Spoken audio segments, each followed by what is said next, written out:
Hi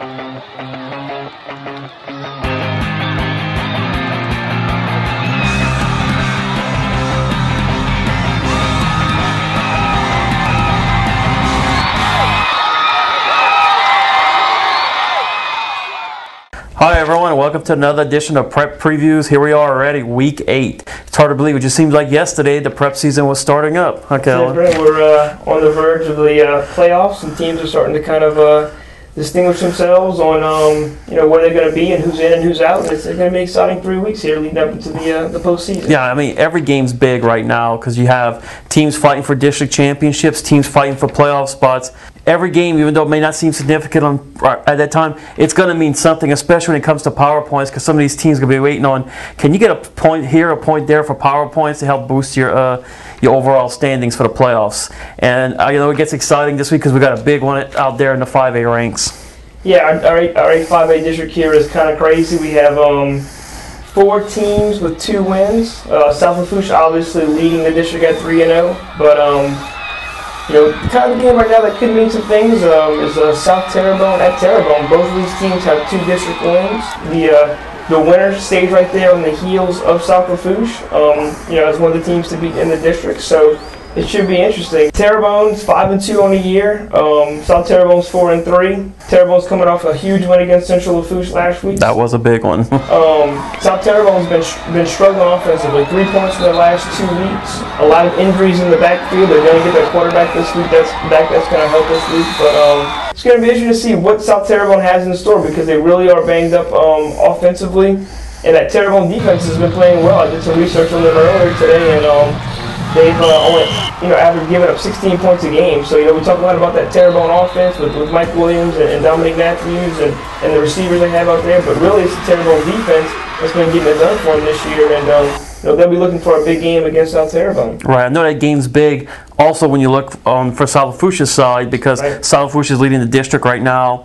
If South Lafourche beats Assumption this week and Terrebonne beats South Terrebonne, South Lafourche will guarantee themselves at least a share of the district title. And if you share you just get a share of the district title in the state, you automatically qualify for the playoffs. So that's going to be a big step for them. Yeah, you want to take a look at some other games we have in H5A? I guess you mentioned one of them, Assumption at South Lafourche. I know it's homecoming week at South Lafourche that everybody's really excited about the program, but I think the message that Coach Farmer has this week is stay focused and take care of business on homecoming and go from there. So also we got H.L. Bourgeois at Thibodeau.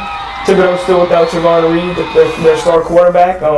Trying to fight, trying to scrap, trying to keep pace. Hopefully they can get him back. HL is also a team that's still kind of fighting for their playoff lives right now at 3-4, 1-2 in the district.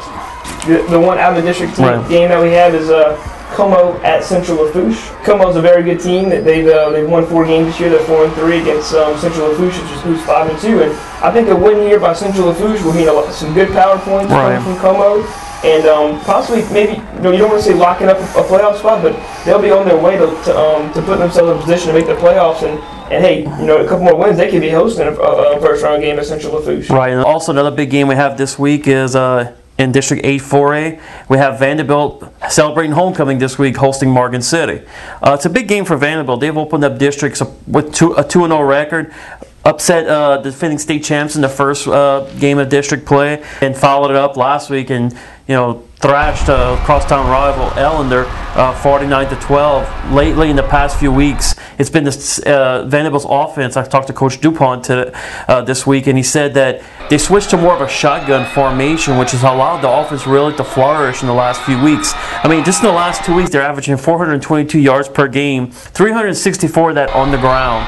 I mean, quarterback T.J. Cantrell is making big plays, running and throwing the ball. Defensively, Vandebilt's been stout all year, and they continue to play strong. Played a lot of good teams that do different things, so that should help Vandebilt be really prepared for this game coming up. The key thing for Vandebilt is if they win this game, next week's game against Lutcher could be for the district championship, because Lutcher's also undefeated in district play. They're playing Ellender this week, and if both teams come in undefeated, the winner will have the tiebreaker over the other as the district champion. Yeah, it's just good to see that Vandebilt offense come around. We knew defense and kicking game was going to be good for them coming into the season. And Coach Dupont and those guys knew that the offense would take a little time to get rolling. And it is rolling right now. And, hey, all of a sudden Vanderbilt's contending for a district championship. Right, they're right there in the mix of it. Also, other games we have in the area Friday night in 8-4A, Elner playing Lutcher. What can you say about Lutcher? They're defending 3A champs to move up to 4A. They haven't missed a beat. I mean, they're number one in the state. They're ranked 22 nationally in the Rivals.com poll. How often can Elner say we're playing a national ranked team? Well, they're doing it this week. Also, Edie White traveling to play Berwick. Edie White's coming off a big win over Patterson last week. Stopped Kenny Hilliard at the goal line on the last play of the game to seal that win. And Edie White, I mean, basically they control their own destiny. A lot of people were looking at Patterson's possible district championship, and Edie White's got it. And finally, you got St. James traveling to play Port Allen. I mean, these two teams haven't met in a long time. Before I was born, in 1963. So it's been a while. After starting 0-5 playing a murderer's row schedule, St. James won their first two district games. They win this game here. They're playing Plaquemine next week for the district championship. You know, we got some good games coming up this week. It looks like it's going to be another exciting weekend of high school football. Go out and support the team on Friday night.